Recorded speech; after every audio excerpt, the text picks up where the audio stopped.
Alright, welcome back to another flight video. I'll just be honest, this is my third time trying to record this. I had to lower the settings again back to medium. You know, before I jump into the topic of this video, I think I just want to say the new meme now is, can your computer run?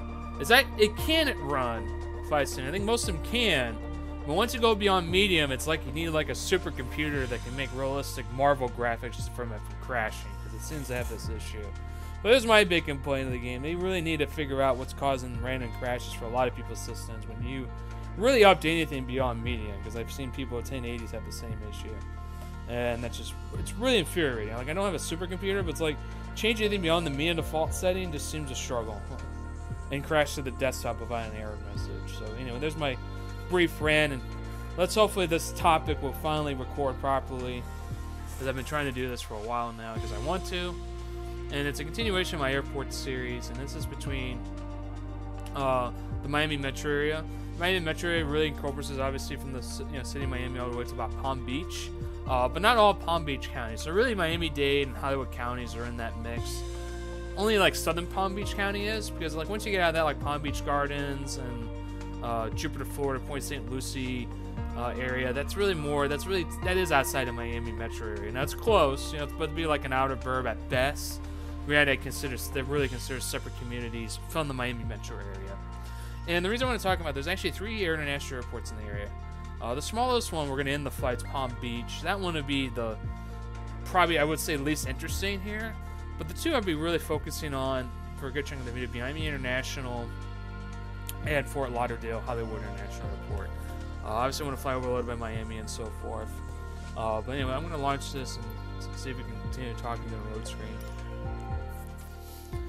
So the main reason I want to focus is a couple of reasons. One, you actually got one legacy hub down there, and then you got 2 low-cost hubs down there. So the legacy hub is American Airlines out of Miami International Airport, and it's an old hub, but it's also an important hub. It's their 3rd business hub, and it's a big stepping stone to South America and the Caribbean. Obviously, the latter being very obvious, but in terms of South America, there's really only like 2 to 3 airports that really act like hubs for the continent, and that'd be Miami and Houston for sure.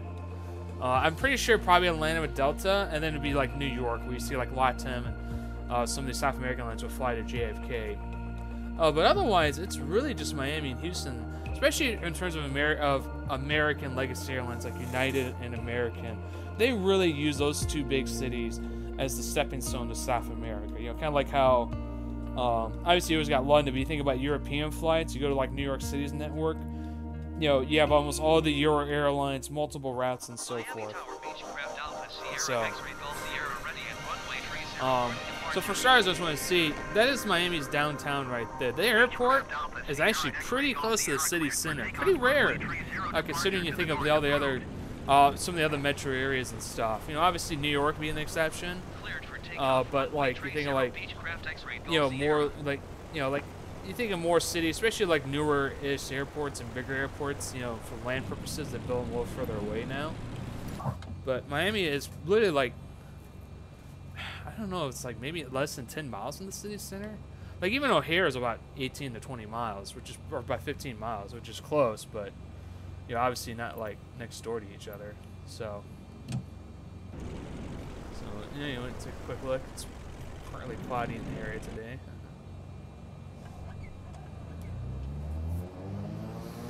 So, but anyway, so I want to go into like the 3. I've been going over 3 airports. So as I mentioned, so like, and this is where it gets really, really confusing, I would say, as a flyer, especially if you're not flying. Let's say if you're not flying American. Let's say you're going on United. So like United from Chicago will actually fly into, I believe, all 3 airports. Now, I normally fly in the Fort Lauderdale, and I'll tell you why in a second, because it's normally the cheaper one. So,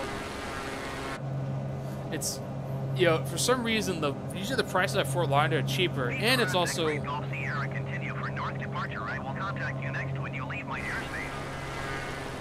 a look at the airport real quick.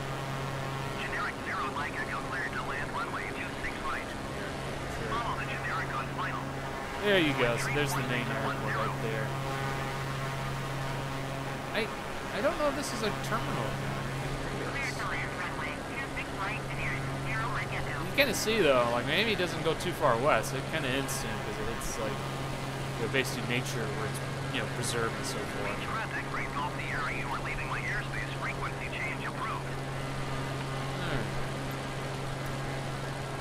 Miami Tower Beach, craft Alpha Sierra X-ray Golf Sierra frequency change. Okay. Slow this down already. All right. Ooh, there you go. No, I forgot something. All right. So I was saying.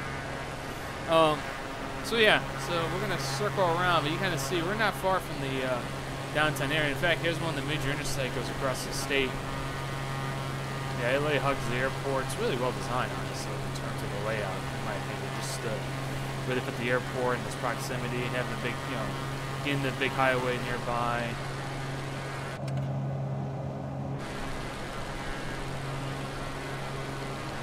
So, very well done. But anyway, this is where it can get really confusing. So, like United, I could fly to Miami, Fort Lauderdale, or even Palm Beach County. Yeah, they all fly to Chicago and Houston and Newark. Now they have seasonal flights though. So seasonal Denver goes to Palm Beach, which is going to begin February 20th.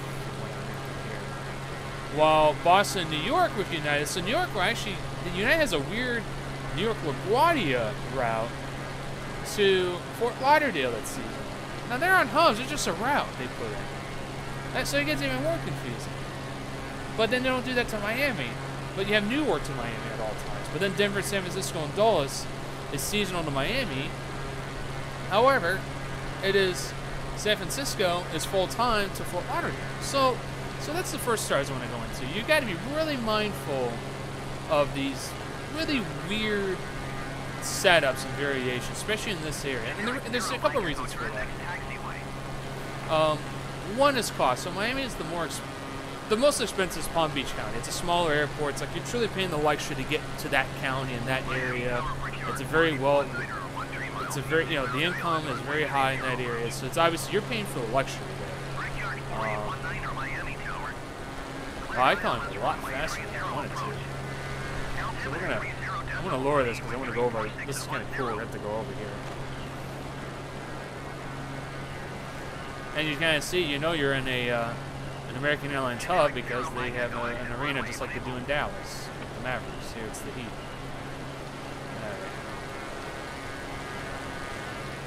I always forget how fast this plane, or how quickly this plane flies. So you kind of tell it's busy. But anyway, so that's kind of the thing I really want to start off. It's kind of starting off. You got to be really mindful of that. The other one also is the airlines I fly to. With Miami obviously being American, and all the other major players like Frontier. I mean, Frontier is probably the one low cost that flies there, and they kind of have a little bit of a mini hub there too. You can actually fly to you can fly around to obviously major cities in the U.S. like Chicago, but Las Vegas, Newark. But they also fly to Cancun. They have a couple seasonal flights like Cleveland and so forth. Well, this is where the Miami Marlins play, not Dolphins. And they actually recreated the stadium pretty well here compared to some of the other ones I've seen around the world. So it's a weird stadium, like in terms of the art design and stuff, but it is a really nice stadium. I've been there for the World Baseball Classic. It's downtime. I just want to fly over real quick. Pretty well actually. You can't tell these buildings aren't just office. There's a lot of condos, high rises.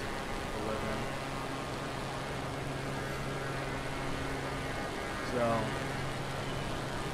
there's the American Airlines. I mean, yeah, it's literally just right off the Atlantic, basically. I think, kind of like at the islands and like the major hotels and resorts over here. I can't remember. I think it's south of here. It's the old Miami Beach, kind of like where the Art Deco stuff and those hotels are. It's really cool, but also, it's very touristy and expensive to park and just kind of walk around. I mean, you're on vacation, you just have to spend some money, but just kind of give you a rough idea. I guess when it comes to, sorry, real quick, there's only so much I can really talk about Miami. It's very cool to go down there for baseball, for the bars, enjoying the weather. But in terms of, let's say, like the cultural stuff, you know, there's some cool stuff like old Spanish fort and history, and there's some national parks with the nature. But I think of like, you know, I'm just talking about, let's say, think of like New York and Chicago, like art museums and stuff. It's a little different down there. It isn't as prominent, you know, like you think of the Chicago Art Institute or New York's history, or like DC of all the museums. And here it's definitely more revolves around like, you know, being like in a tropical city, basically, that kind of tourism. Anyway, so off topic there. So back to like an example, back to the airports. And Paul, I just want to talk a little about the city because we are going to fly around these areas a bit. So like, yeah, so like, you know, so really you think of Miami, think of really truly the big international airports. That's where you're going to have LATAM from Brazil, Chile, Peru go there. That's where you have, you know, British Airways, and then you see like this Caribbean Airlines, Cayman Airways, Copa, you know, Panama City. So Delta, you know, obviously from their main ones, but they have Delta connection as well to Orlando. So even some little interstate routes are kind of unique for that airport. And then of course, you know, like United and so forth. So, but in reality, that's your main, your really main international airport. And this is where you got to think about as a flyer. So if you're going to connect, you know, to, you know, basically like, you know, to South America and so forth, you're going to most likely want to go through Miami. You know, one, like American Airlines, you know, like South American partners would be there, but even like say United and so forth. So I think I want to say LATAM is part of. Which I'm pulling up LATAM. Yeah. So. Oh, that's interesting. I think they've left. It's weird. So LATAM used to be part of Star Alliance, and then One World, but set it to 2020. So they might not even be in unless they cease operations. Nope, they're still around. The LATAM.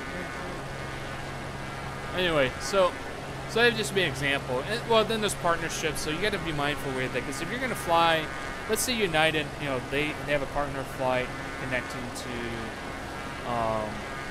you know, LATAM, or, you know, and it's like, okay, if you're going to fly into Fort Lauderdale, then you got to get to the other airport, and it's like it would take 45 minutes to an hour with traffic. It's not far distance-wise, but it's a lot of traffic. This is the main interstate in the area. Yeah, I think it's right around here, and it's always busy. You know, it's constantly packed, and it takes a lot of, and it's just, you know, it takes time to get around the area, and traffic sucks in there. You can say I have a lot of cities, but I think I've saw more accidents in 5 days in Miami than I did 5 years in Chicago, and I've driven a lot around in Chicago. Granted, am I like trying to find these accidents? No. Raw numbers, I'm sure they're slightly higher, but it's like the weird thing about Miami is you have a lot of like, you know, you got like young people that, you know, are have good money and nice sports cars, and then you have obviously a strong senior citizen presence community. And mix the two together in the interstate, and you're just asking for a disaster. And that's what I saw several times. I don't think I saw anyone, you know, fortunately, you know, get seriously hurt, but just constant lane closures because of accidents or something. There'd be like 2 or 3 lanes closed to clear out the mess. You know, it's really frustrating and sad to see at the same time. So, but anyway, so that's kind of like the Miami airport. Now, obviously it's big in cargo, but I kind of broken down their big ones. I don't know if Frontier technically has a Alyssa hub, but they have like flights to Guatemala City from there, so actually, I didn't know. It's a focus city. So their hub is Denver, and then the rest are focus cities like Chicago and Cleveland and so forth. Interesting. All right, but the next airport, actually, let's see where we are. So I'm way off my... Yeah, we're almost... Yeah, see, we're actually approaching. This is the Fort Lauderdale airport. We're passing that city.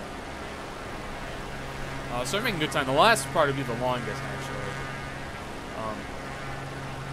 By the way, we're actually pretty close. This might be near, like, quote, I call it downtown Fort Lauderdale, but it's not like downtown Miami. It's just more like, it's in a lot of high-rises. Obviously some offices, but more so, like, very touristy. I think Gulfstream Park is actually right here. So it's a major horse race track and so forth. You can see that golf and all around the area. Yeah, I like the Miami. It's nice. I don't know if it's my cup of tea to live there, but you know, I definitely see the appeal of the region. Just real quick, yeah, this is Gulfstream Park here, so it's just kind of cool. I know an area that I'm flying over to. I love doing that in this game. So now we're going to move on to Fort Lauderdale. And this is probably, I'll be honest, this is the main airport I highly recommend you fly into in and out. If you're just going to Miami. If you're connecting, then obviously that's a whole new ball game. But so the two reasons I say, when I've looked at routes, especially like flights out of Chicago, more times than not, they save me a little money to Fort Lauderdale. Now, maybe not a lot, maybe not like $100, but let's say 30, 50 bucks. You know, and I'm like, you know, that's at least a couple meals there or something. You know, it's something. You know, go car or rental car. I mean, you got to think about that. And then B, sometimes they got better times to that airport for some reason. And I think partially because obviously Miami's a lot busier with international traffic, so there is those probably likely windows and time slots that make things a little more challenging. So, but see, it's also a very easy airport to get in and out of. It's right off an interstate, just like Miami. So I'd be fair, I've not been to the Miami airport, so I can't say how the check-in process is, but I can tell you the Fort Lauderdale process has been pretty easy. It's a nice little mid-sized airport. It's a good-sized airport, but not massive.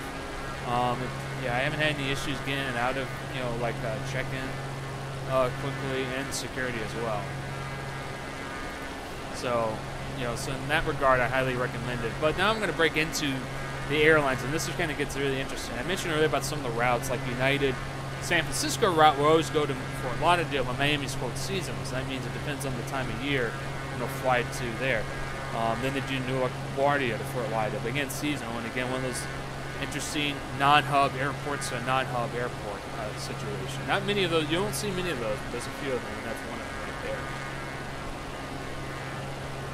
But it's also your low-cost carrier hub. Spirit Airlines has got a big hub there. And they don't just fly around the U.S. like Chicago. They fly to Cancun, Cali, Lima. Those are some decent flights there. Panama City, that's not a short flight. Port-au-Prince. So very obviously Caribbean heavy through here. And Grand Spirit's by themselves. They're not in a partnership. They're their own entity. And then also Southwest has as a focus city / hub. Not as much cross country. Like they won't fly to Las Vegas. Oh, actually, no, they do fly to Las Vegas. I'm saying correctly.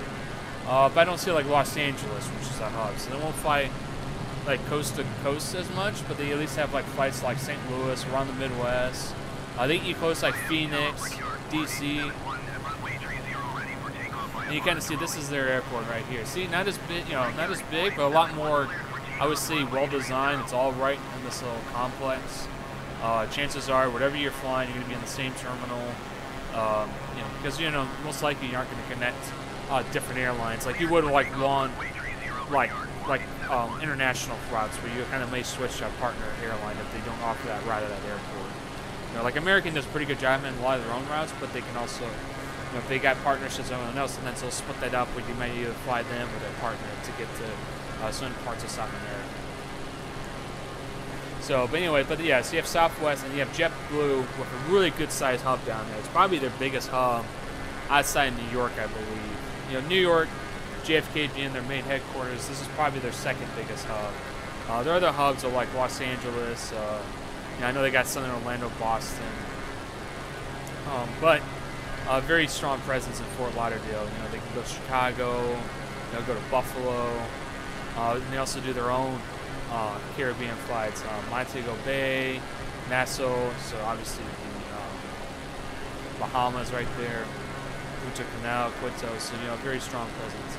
I don't see Panama City, Port-au-Prince, Port of Spain, so and that's kind of more JetBlue's focus is really, I would say, I don't know if touristy is the best word, but I look at their presence, it's definitely that, you're either connecting to like major cities, or you connect into like very touristy areas, like the Caribbean islands where people want to go and travel and spend their vacation. That to me that seems to be JetBlue's kind of more business one. Even though they got like business class, and obviously their New York and LA ride's pretty popular and busy, but it definitely seems like they do a lot more emphasis on the more of the casual touristy travel. Kind of similar with Southwest and their advertising, while like United's more like business marketing advertising. So, but yeah, and that's kind of a breakdown. But again, this is where also gets complicated. You got to be mind the time window. So a good example, I've looked at JetBlue at times because I've always wanted to try it.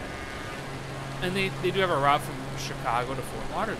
But you know what they do that's painful that flight's like at 6 in the morning.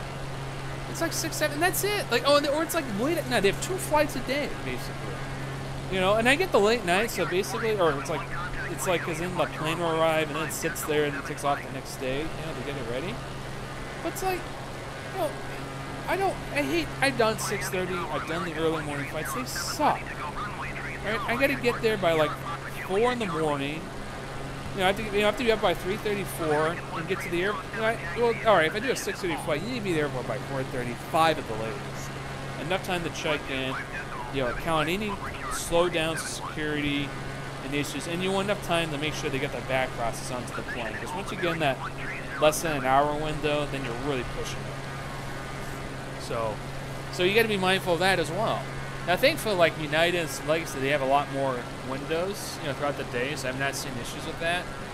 I know people that fly Spirit out of there, and they seem decent time limits, but then it's like, you know, you get the Spirit airline experience. You know, is it worth it?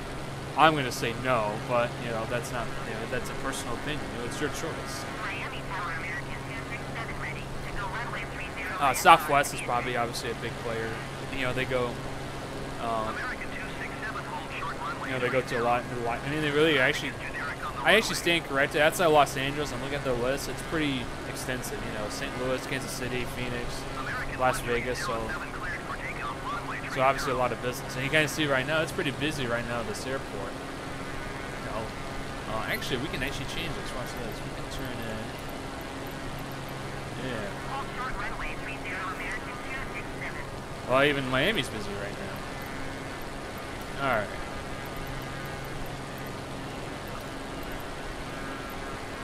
See that any of that traffic in a bit.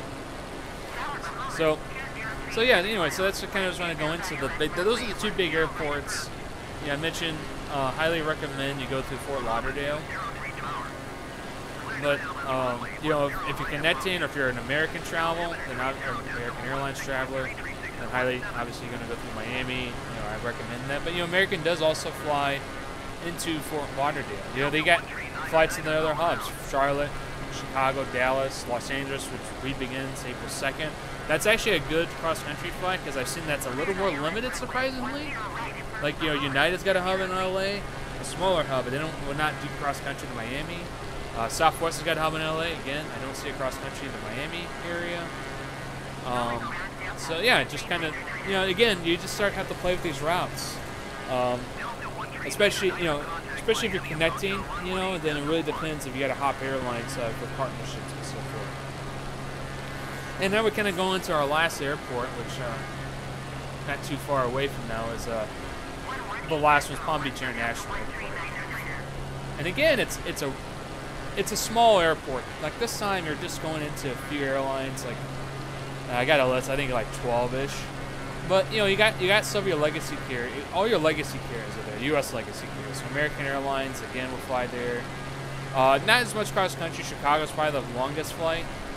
Dallas, and then Washington National is like a seasonal flight. American Eagle, you know, New York LaGuardia seasonal. Washington National seasonal. Delta, again, no cross country. They're not going to fly from Minneapolis. Minneapolis is only seasonal, but nothing from the West Coast. JetBlue's got a little. I wouldn't say it's a hub, but it's like a little unlisted focus city because they'll fly to Hartford and Philadelphia and Pittsburgh, Providence, and White Plains. So some other routes that like aren't really, you know, I'm pretty sure they also fly at Fort Lauderdale. Let me double check that. Actually. Yeah, so you fly like White Plains. I don't see Hartford. 1 second. Not Hartford. Okay. So I'm guessing there's a lot of overlap. Again, yeah, it's some extra routes there. And as I mentioned earlier, Palm Beach is a kind of a really rich, well-off county, roughly. You know, a lot of retayees, you know, affluent people from the northern states, northeast, and relocate down there. And you kind of see that. And then you look at like United, Chicago, Houston, New York, but you know, nothing really cross country besides Denver and during the winter. And that probably goes both ways. You know, people want to get away from the cold in Denver. Maybe people in Miami want to go out and do some skiing. You know, works pretty well in that regard.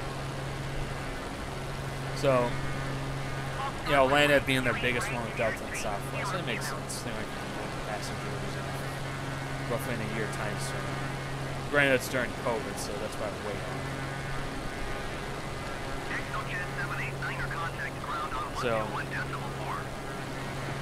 So again, this is probably my. I say this is the one airport I don't recommend you fly to. Well, all right, I haven't been through there, but the problem is I've seen prices never really good there. Like I've seen them fluctuate a couple $100 more than Fort Lauderdale, and to me that is a big gap to overcome. And you know, granted, if you have the money to spend, and you're going to spend all your time in Palm Beach, you know, why not? But I think for the average traveler like myself or others, where, you know, it's about, I mean, you try to find that perfect balance between time and cost, because, like, you know, maybe the cheapest could be flying to Fort Myers, but then you're like 2.5 hours away from Miami. You know, is it worth, you know, if you're saving a couple $100 and you want to take that drive, then fine, you know, do it. But, you know, look at that balance. And when you're like only like 20, 30 miles between the airports and you're trying to charge that much more, then that's just ridiculous. You know, I got my theme pool. I've got a theme. I'm gonna do a couple. I'm curious what it is now. Again, this is in the past. And I try to be mindful that COVID's really changed the game for me. Okay, so Chicago to Fort Lauderdale round trip March.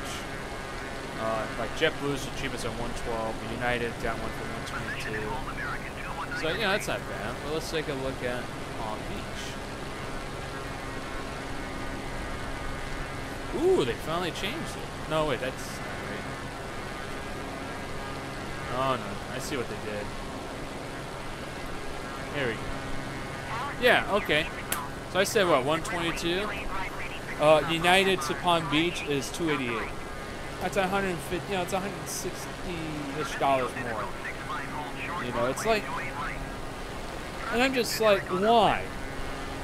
Like, to me, that's why I get weird. Like, if I type in, all right, Chicago to Miami.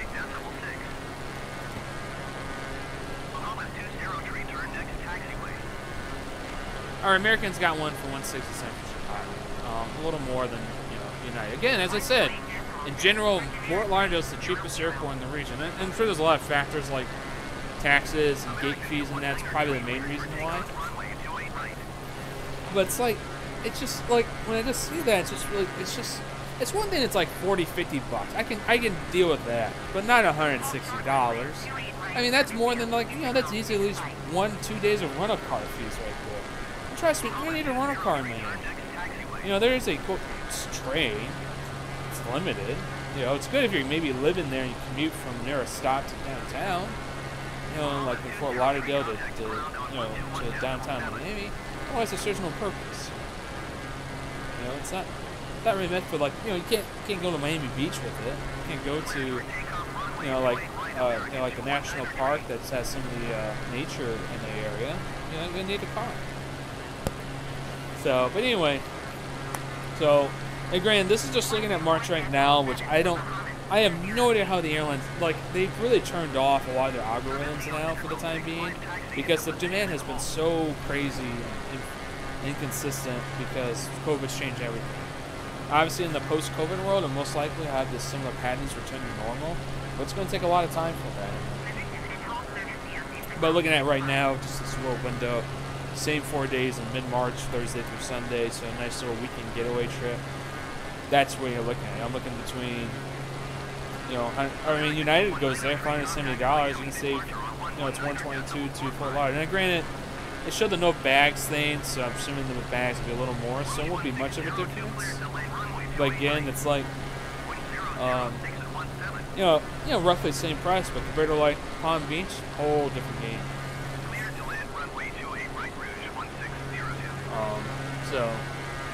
So, you know, as I just keep saying, you know, it really just comes down to, you know, if you got the money to spend, go for it. But my recommendation, stick with Fort Lauderdale unless you've got to connect to the Caribbean or South America. Then really look at who you're flying. If you're flying JetBlue, simple, safe. You're going to Fort Lauderdale, you're going to catch Fort Lauderdale. Same airline done. Flying American, you know, you're staying American, go to Miami. Don't. Now, if you're going to fly American and connect on a different airline, and you got to be mindful because you don't want them to take you to Fort Lauderdale and then say your plan's at Miami Airport. And you'll see that sometimes. You'll see that with like, I've seen that with United with Newark, because Newark's their hub. But then like I need to connect to ANA or Austrian Airlines, and it says you got to go to JFK. You know, just when you kind of look around. Like, you know, that's just really a waste of my time. It's not, you know, I'd rather just, you know, A, stick in the same airline, or B, at least the same airport. Because at least when you go to United Chicago, let's say you fly to St. Louis to Chicago, connect to Lufthansa. It's all in the same terminal, same building, not going across town. And you just got to be mindful, especially in these cities that got a more of a complex system like Fort Lauderdale or New York, or like I mentioned with Tokyo in the past. So, yeah, I'm just kind of going through a little more information here.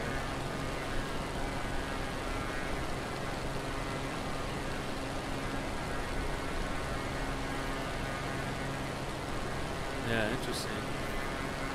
I was just doing a little more about the Miami Airport. You know, I guess again, there's a lot of neat history, definitely with the aviation in Southern Florida, because, you know, like, you know, Miami's been there since roughly the 20s, and Pan Am was probably like, they had a big hub down there. Now, I wish I could see, actually, I'm going to pull, I have a few minutes left before we end this. I wonder who bought, yeah, so good example. I don't know what year this is from I'm looking at, but I got an old route map of Pan Am. I can tell this is when they still had like their Tokyo hub and so forth. There might, you know, Pan Am was definitely more of a global airline than a domestic U.S. airline. You know, they had some domestic routes, but obviously their goal was to basically be this global airline hub. You know, Europe, Asia, and South America. So from their old Miami hub, this is like in the probably the 70s, maybe 80s. I'm looking at. You know, they got routes to Rio, Central America, Guatemala. That is cool. Look at that. Don't see that often. So yeah, so it's just interesting looking at the history, you know, and then Fort Lauderdale. Actually, it's not a newish airport, but I'm trying to think here. Hold on. Get it open in the 50s. So yeah, so maybe it's like the old airport, and then obviously with the growth of aviation in the 50s, that's when they built and opened Fort Lauderdale, and they just kind of grew from there. Yeah, first, yeah, they started doing Northeast Airlines, National Airlines. Yeah, so yeah, just kind of, it's just one of those things you see like different airlines over time. You know, it's where we're going to.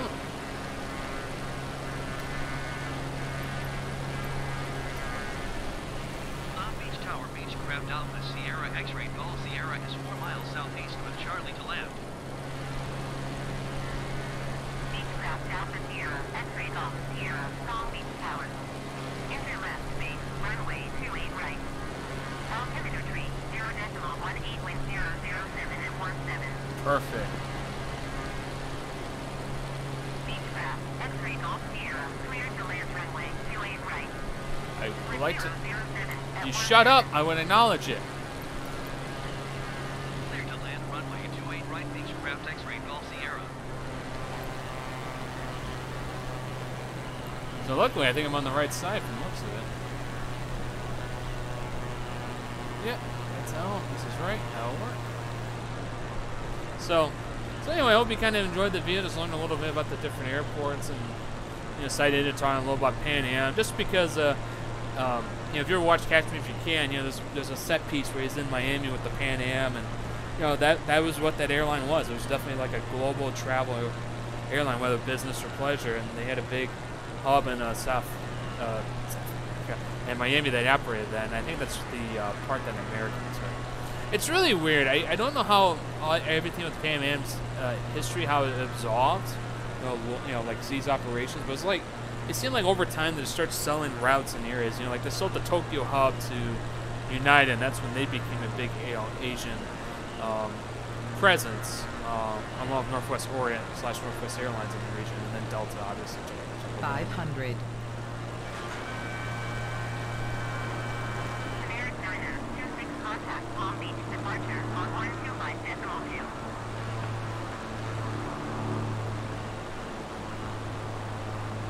Oh, this is actually a really smooth landing.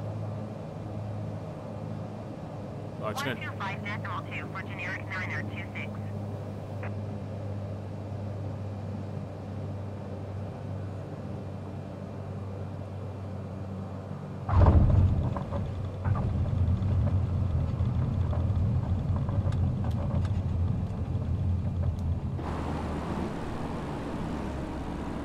That's one of my better landings in a while. Beechcraft, X-ray Golf Sierra, turn next taxiway.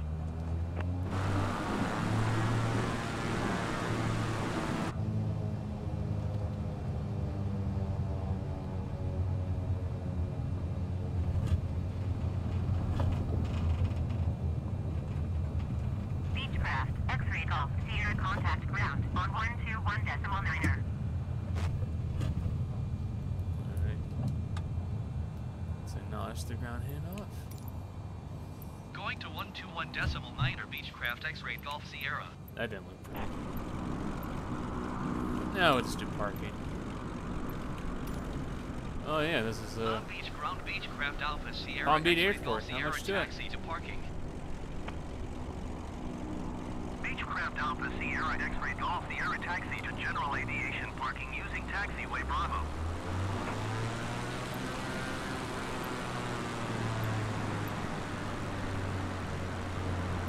yeah, why not? We'll park and call it done. But anyway, yeah. So I found that Miami kind of system interesting. I kind of looked at more as some of a historical perspective, just kind of where it's at today, because I thought Tokyo was more interesting from a historical perspective. But here it was more of a, you know, more kind of like where you at and thinking like as a modern flyer. Taxiway Bravo Beechcraft X-ray Golf Sierra.